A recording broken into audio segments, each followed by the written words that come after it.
Hello everybody, story time with JayEmm today. And what are we going to talk about? Well, we're going to be talking about cars and stereotypes, but one in particular, and one that I have personal experience of. For today, I am going to be regaling you with two tales of drug dealers and their Audis. Now, the first is from a number of years ago. My stepmother, who's about, 5 foot tall and probably, 50 kilos wet through, decided she wanted a new car. She's had a variety of different things in the past. So he said, what do you want? She said, I want an Audi S5 convertible. To which both I and my father said, that's a drug dealer's car. She said, yeah, all right, that's what I want.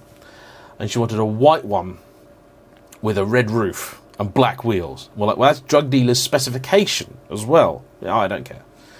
Fine, okay. So I'm tasked with trying to find this car, and they're reasonably rare. So I'm off looking for this thing, and I find one. It looks pretty good, but there's a problem with it.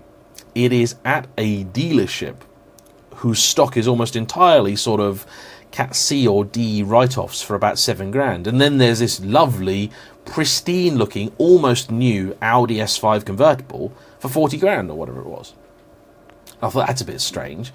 Cars, 6 months to a year old, if they get sold, they generally just go straight back to the main dealer. Very unusual to see them at any independent, especially an independent like this. Something's going on here. So, I phoned the guy, and I said, look chap, no offence, most of your stock is Cat C, D write-offs, and you've got this beautiful S5 there. What's the story with it? And he said, yeah, it's I got it at a police auction. So it was a drug dealer's car. We didn't buy it in the end. Now, here in the UK, the S3, along with the Golf R, are some of the most stolen cars in this country. And that's not really Audi or VW's fault. It's because they are very fast, very capable, and somewhat anonymous. And so for that reason, a lot of people simply don't like buying them or are put off by them.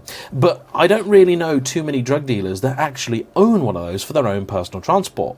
It would appear to be the larger cars that they're more interested in. Not only did somebody clearly have that S5 convertible, but I also wound up getting somewhat more close to a drug dealer and his car about a year ago.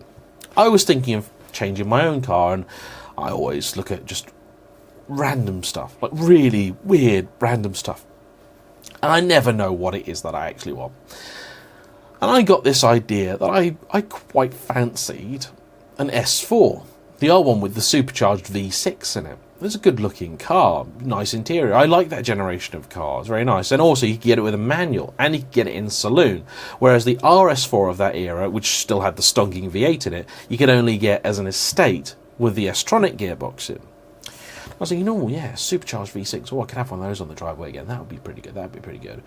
And I was looking, and the thing about these S4s is they're not a huge amount of power as standard, but with just a remap, they are pretty much RS4 quick. Audi really, really held that engine back. So I'm through the classifieds. I'm looking, and I'm seeing cars all over the place. Some of them already modified, some of them not. Some of them in good condition, some of them in great condition, but people asking silly money, all sorts of stuff. So I'm up in Scotland, and I'm browsing the classifieds up there, and I find this car that is for sale in a place called Port Glasgow. I thought, interesting. And I was staying with a friend up there, and I said to him, what's Port Glasgow like? And he looks at me and goes, I'm like, oh, okay. I said, well, there's a car there I want to look at. Would you come with me? Yeah, sure, I'll come with you. All right. Now, I'd been looking at this car in the classifieds, and it looked all right. It seemed to have a good history. It had some work done by a known specialist, not dodgy back alley Dave. And, they'd done pretty much what I would have done to the car. It was in the colour I wanted, the spec that I wanted. It was red with the black and red interior, manual gearbox saloon, good looking thing. And when I'd gone to do an MOT check on it, it'd come back with nothing. The registration plate in the pictures didn't exist. So I messaged the guy, and he said, oh, no, what that was, he said, I advertised a car once and someone cloned my plates, so when I advertise it now, I just put a different plate on. Okay, I can buy that. That's a thing. That happens. So he gave me a different reg number. I checked that. That matches the car. Cool, groovy. So we decided to go out and look at this car. I messaged him, days before, and I was messaging him up until the day, telling him exactly when I was going to be at his place. So we turn up at this estate in Port Glasgow with a very nice view, it must be said, but houses that were Yeah, interesting. And we get there, and we turn up to his house, and doesn't seem to be anyone there. But his neighbour leans out the window and says he's not there, he's not in. How would his neighbour know? Why would his neighbour care? Who could say? But I messaged the bloke, hey, we're here, where are you? He said, I'll be there in a bit, I'm 10 minutes away. So we wait 10 minutes, wait another 10 minutes, and wait another 10 minutes. And eventually this car screeches around the corner. And this guy and his mate get out of this car. And I look at it. The first thing I notice, it's still got on it the fake plates that were on the pictures in the sale listing. Like, okay. All 4 tyres, yeah, they're practically bald. Bloke, definitely a drug dealer.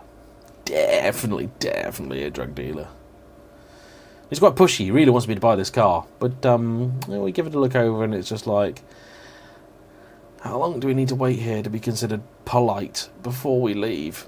And we just look at it. The car had been beaten up a bit. It was not as good as it looked in the photos. And also, I was not going to buy a drug dealer's Audi S4. I did think about it. But then I do take my cars abroad quite a bit, and I didn't want one that was too well known to the police. There we have it. There's a short little story that I hope will amuse you. I would love to hear your tales of when you nearly bought a car that was definitely less than kosher, shall we say. Anyway, thanks for watching. Please like, comment below, subscribe if you haven't already, and I'll see you for the next one. Bye-bye.